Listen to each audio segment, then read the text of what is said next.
I always learned as a child, do not go out and forage for your own mushrooms. No. It was like just a flat out, you don't do it. I know people do it. I know like people go out for morels and they know what they're doing. I am one of those people who do not know what I'm doing. So I will not go out and look for morels, even though I know what they look like, because there are actually very poisonous ones that look fairly similar. In Australia, it's a place you think of, breathtaking landscapes, vast deserts, unique wildlife. Recently, one individual in Australia went out to the yard and wanted to help create a delicious dinner. And they picked a couple mushrooms. And I think I learned it on Rescue 911.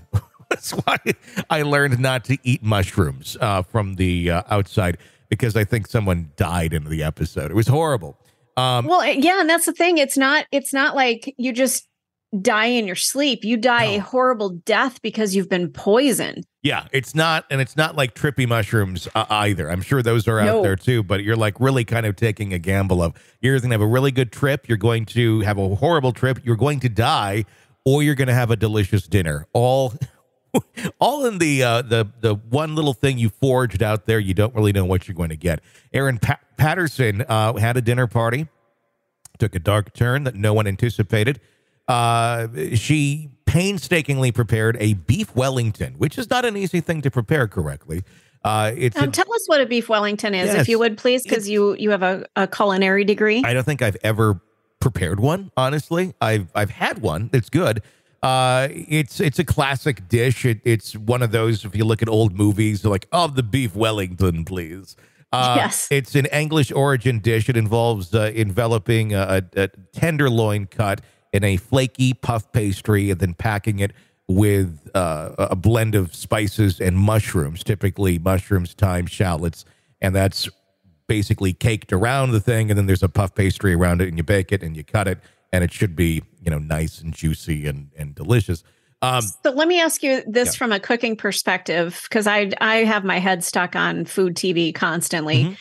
Mm-hmm. Do you cook the beef before you put the pastry around it, or do you just bake it and the whole thing cooks that way? I think you bake it the whole way. Again, I have not made one. If I have, it's been a long time. But okay. I wanted to know, because I'm suddenly kind of craving something like that for dinner. You should go forage and then have it for dinner. So she served her culinary masterpiece. Guests are like, ooh, this is great. And then they started experiencing severe symptoms that really were not good at all. It was not glasses clinking and laughter in the room. It was a scene of panic and distress. Gail and Don Patterson, Eric's ex-husband's relatives, along with Heather Wilkinson, fell gravely ill. Yes, the tragedy escalated rapidly as the three of them, unfortunately, lost their lives that night due to the beef Wellington and the mushroom. Two others, relatives by marriage to Erin's ex-husband, became critically ill. Heather Wilkinson's spouse, Ian, was rushed to the Melbourne hospital and is now on a wait list for a liver transplant. Oh, God. Yeah. So it may be quick to presume that the poisoning of this magnitude was intentional. A lot of people thinking that, especially given that the deceased were closely related to Erin's ex-husband. The truth is probably a lot more complicated than that.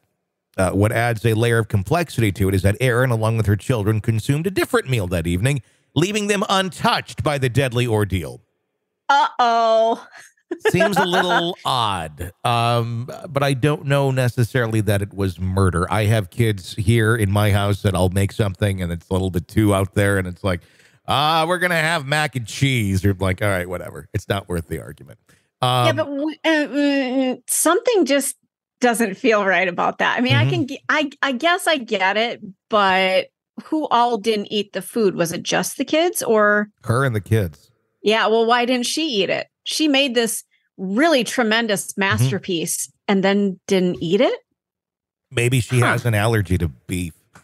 I don't know. Maybe there's something there.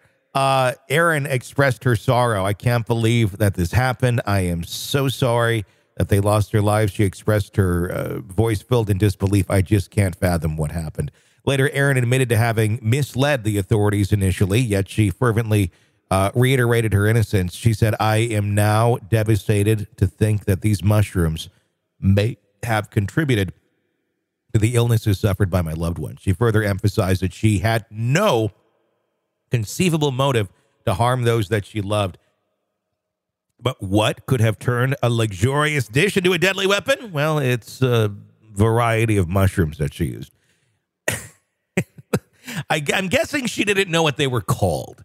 It's called the death cap mushrooms. Well, okay, in today's world, I have an iPhone, and I would imagine it's available for Android as well. There's an app called I think it's Picture This or something. I have a subscription. Yeah, me too. And I'm always taking pictures of plants and things. And I imagine they've got one for mushrooms as well, maybe? There is. I mean, you should be able to know what you're putting in your food. I don't know that there is, because I think it's far too dangerous to put an app out there like that, because there are such small intricacies between one you can eat and one you can't. And then you're putting in the mix of human beings and poor decision making, or poor, studying up on what you should and shouldn't be eating. I think it'd be incredibly dangerous. I've tried that. I've tried taking pictures of mushrooms. I think it identifies, but it never tells you if it's edible. I think that just flat out says, do not eat wild mushrooms. Interesting. Well, it makes sense. Yeah. And really, you can just go to the grocery store and pick up, pretty much any kind of mushroom you want, except for the death cap mushroom. Yeah, they're the death caps at Whole Foods. You got to get that over at the fresh market. Yeah, exactly. Consuming even a small amount can result in serious illness or death because of their hugely toxic properties. Such mushrooms resemble several edible varieties, and that's where the misidentifications come in. Skepticism around Erin's innocence has grown after it was discovered that her ex-husband, Simon, had previously fallen into a coma from a mysterious stomach illness. The illness was linked to a meal Erin had served him. Erin, doesn't this sound like is it the Corey Richens case that we're following? Kind of does. Yeah. Erin remains a person of interest in the ongoing investigation. It's crucial to underscore the dangers associated with wild mushrooms. Foraging and consuming them without expert knowledge is a game of Russian roulette. I don't know enough about this case to really make a judgment. I mean, on the surface, it looks pretty damn suspicious. Or she could just be a complete idiot. and she likes to cook with shit she finds outside and throws caution to the wind. That really could be it, too. Without more evidence, I don't know. I mean, the fact that she was having a dinner party with friends of her ex and stuff, I would assume that it wasn't like a contentious dinner party. Like, it's probably a normal one, but they died.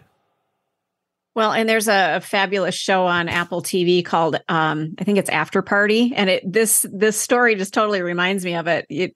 You'll have to look it up, but it's basically just a murder mystery is what this is. So I wonder if that's a kind of going on. And I saw too yesterday, I think that she had lied to police about something as well. Did. I don't know exactly why. I think she lied about the mushrooms she didn't know that they could have been poisonous, I think is what the lie was. And then I think she realized later, or didn't want to be looked at as a suspect for serving your party death cap mushrooms. Yeah. Well, be careful what you eat, I guess. It's Erin in the kitchen with the mushrooms. You're locked into the Hidden Killers podcast. Want more? Start binging on all of our true crime podcasts right now through Apple Podcasts and get an ad-free experience when you sign up to be a True Crime Today Premium Plus member exclusively on Apple Podcasts. More of the Hidden Killers podcast dropping soon. Press subscribe now.